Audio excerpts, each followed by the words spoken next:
नमस्कार दोस्तों, मैं doctor Hardeep, resident doctor association medical college Jhansi की तरफ से आप सभी को आज विश्व में फैल रही जो कोरोना महामारी की सेकंड वेव है उसके बारे में अवगत कराना चाहता हूँ। उसके बारे में कुछ लोगों के क्वेश्चंस हैं जिनको आज मैं अपनी इस वीडियो के माध्यम से आंसर करना चाहूँगा, जो कि हम लोग फेस कर रहे हैं कोरोना महामारी में।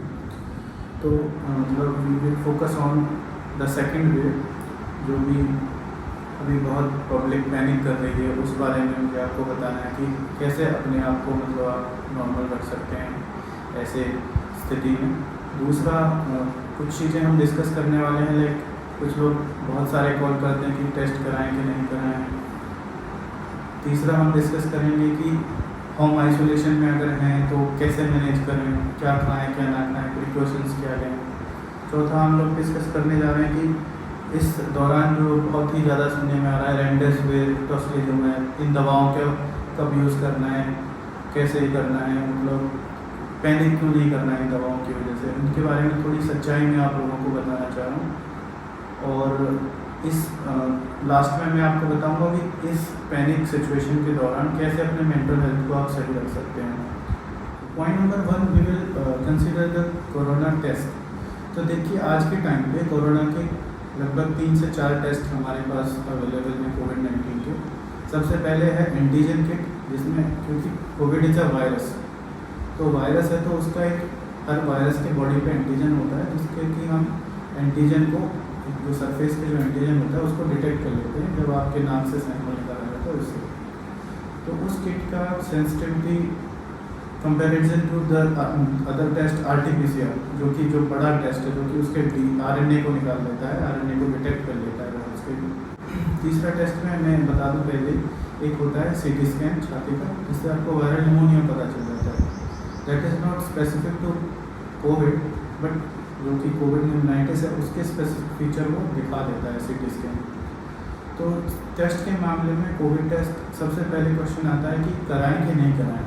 तो मेरा मानना ये है और हमारी सलाह आपको ये है कि अगर आपको इस टाइम पे, क्योंकि ये पेंडेमिक का टाइम है, तो अगर आपको बहुत हाई ग्रेड फीवर आ रहा है, सोर थ्रोट हो रहा है, ड्राई कॉफ हो रहा है, या फिर आपको अनयूजुअली एकदम से गैस्ट्राइटिस हो गई है 2-3 दिन से, डायरिया वॉमिटिंग हो रहा है, या फिर कंजक्टिवाइटिस लाइक आपकी आंखें लाल हो रही हैं, छींकें आ रही हैं, तो इस सिचुएशन में ऐसी तो आपको ये टेस्ट कराना चाहिए। टेस्ट कराने से 2 फ़ायदे हैं, एक तो आपको जल्दी बीमारी का पता चल जाता है, दूसरा आप सिस्टम के नज़र में आ जाते हैं कि अगर आपकी डिजीज़ प्रोग्रेस करती है तो सिस्टम को पता रहेगा कि आपको ये डिजीज़ है और आपको ये चीज़ मैनेज करनी है, और सिस्टम भी उसके लिए प्रिपेयर हो जाता है, जो हमारा गवर्नमेंट सिस्टम है। अब दूसरी बात ये आती है कि कुछ लोग कहते हैं कि हमारा जी RT-PCR या किट नेगेटिव है तो हम आगे टेस्ट कराएंगे नहीं। तो देखिए इस मुद्दे को आप अपने डॉक्टर पे छोड़ दीजिए कि अगर कई बार क्या होता है कि RT-PCR या किट नेगेटिव होने का कारण ये होता है कि आपका जो सैंपल है वो उस चीज़ को डिटेक्ट नहीं कर पाता है वायरस को, या तो सैंपल में वायरल लोड कम होता है, या उसको सैंपल को कलेक्ट करने की जो टेक्निक है वो प्रॉपर नहीं होती है। तो ऐसी स्थिति में आप अगर सिम्टम बराबर आ रहे हैं, आपको परसिस्ट आ रहे हैं, तो आप डॉक्टर की सलाह लें, और डॉक्टर अपने हिसाब से CT स्कैन या फिर चेस्ट एक्सरे जो भी करें उसको फिर उनकी सलाह मानें। क्यों? क्योंकि उससे डिजीज़ को कैच कर लिया जाता है। CT स्कैन थोड़ा सा रेडियोलॉजिकल इन्वेस्टिगेशन है, आसानी से उसको पहचान लेता है निमोनाइटिस सीवियर अगर डिजीज़ आ रही है। तो ये हमारी कोरोना टेस्ट को लेकर आपको सलाह है। देखिए अब बात करते हैं, आपने अगर टेस्ट कराया और आप पॉजिटिव आ जाते हैं, डॉक्टर आपको होम आइसोलेशन की सलाह देते हैं। तो होम आइसोलेशन हम उन मरीजों में देते हैं जिनमें मरीज स्टेबल होता है, तो उसकी कॉम्प्लिकेशन नहीं होती है और माइल्ड फीचर्स होते हैं। तो ऐसे में क्या करना है, आपको अपने आप की मॉनिटरिंग करनी है प्रॉपरली। आपको एक चार्ट बना लेना है जिसमें आप एक थर्मोमीटर रखेंगे और अपने बॉडी का टेम्परेचर मॉनिटर करेंगे हर 4 घंटे। उससे क्या होगा, आपका अगर फीवर बहुत ज़्यादा हाई ग्रेड जा रहा है तो आप पैरासीटामोल ले सकते हैं TDS, यानी दिन में 3 बार तक, और आप कोल्ड स्पंजिंग कर सकते हैं। एक गीला कपड़ा लें और उससे अपनी बॉडी को पूरा पोंछें पूरे शरीर को, तो जब तक कि टेम्परेचर डाउन हो जाए।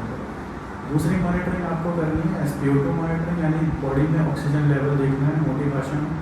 तो उसमें पल्स ऑक्सीमीटर आप खरीद सकते हैं, उससे क्या होगा, आपका अगर 95 और 90 से ऊपर जा रहा है, 95 से ऊपर जा रहा है, तो आप समझ लीजिए ठीक है, कोई दिक्कत नहीं है।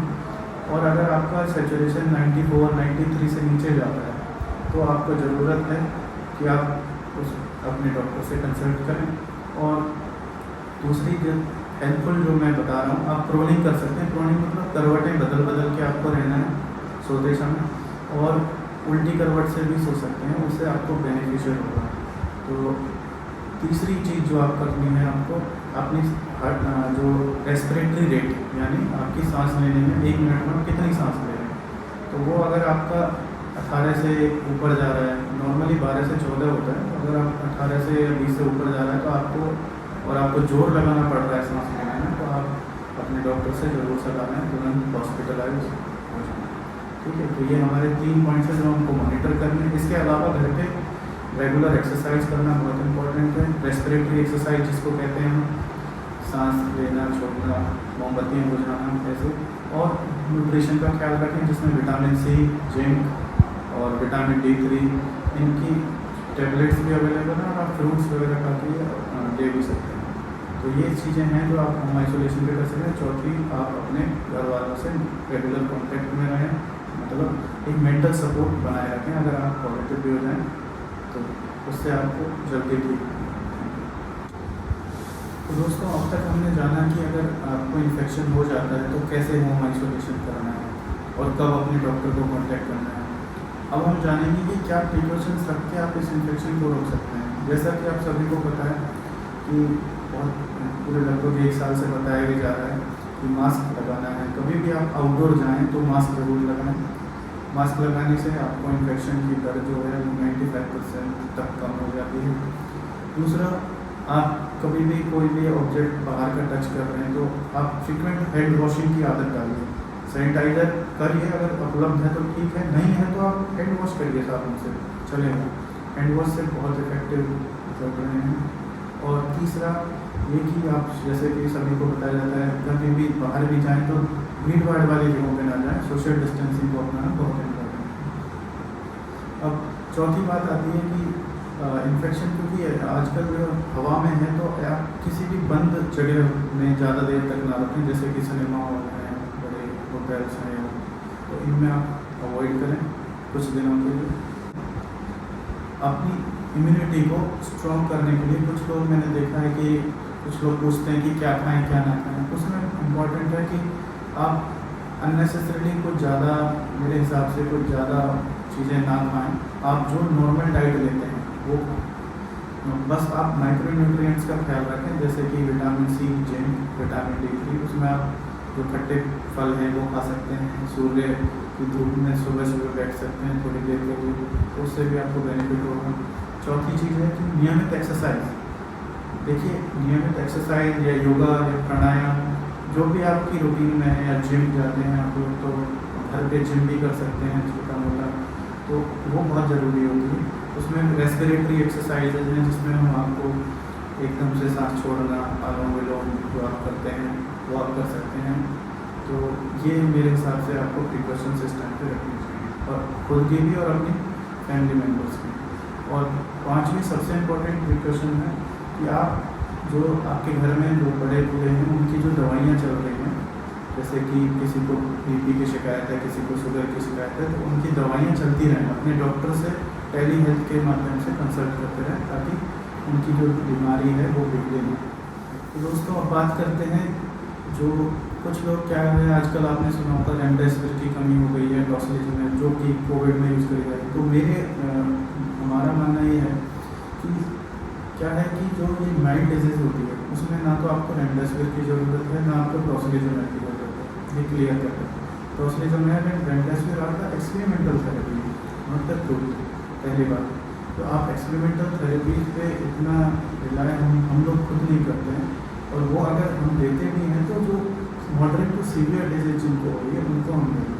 तो हमारी इस वीडियो के माध्यम से आप सभी से रिक्वेस्ट है, जो भी वीडियो देख रहा हो, कि अगर आप माइल्ड डिजीज है तो अननेसेसरी रेमडेसिविर ना लगवाएं, अननेसेसरी रेमडेसिविर की लाइनों में ना लगें, और उसकी ब्लैक मार्केटिंग से बचें, उसको स्टोर करके ना रखें।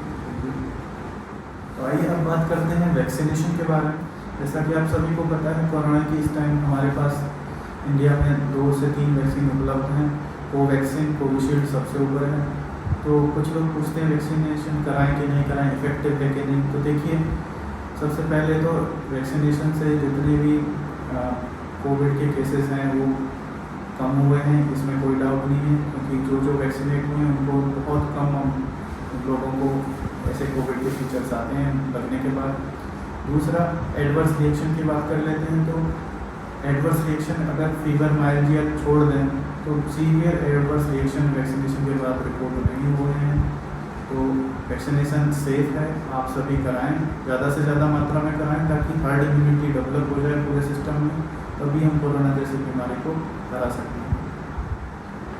सो एक वर्ड मेंटल हेल्थ के बारे में, जैसा कि आप सभी को पता है, we are also facing same situation कि इतना सारा वर्कलोड है, इतने सारे मरीज आ रहे हैं, इतने सारे डेथ्स हो रही हैं, उसको देखते हुए सभी लोग पैनिक कर रहे हैं। तो मेरी आप लोगों से, सभी से ये सलाह है, मेरे साथियों से भी और मेरे सभी मित्रों से, कि देखिए, आंकड़ों पे और डेथ रेट पे ना जाएं, उसकी बजाय आप एक पॉजिटिव एटीट्यूड बनाएं, अपने घर वालों से बात करें, अपने प्रिकॉशंस के नियमों पे ध्यान ज़्यादा दें, जैसे कि, और उनको भी समझाएं। तो मेरे हिसाब से उससे कुछ अच्छा रिजल्ट आएगा, रेदर देन हम न्यूज़ देख देख के पैनिक होते रहें कि क्या हो रहा है, क्या हो रहा है। तो इस चीज़ को थोड़ा अवॉइड करें, ताकि आप सही से सो सकें, सही से रह सकें। Thank you.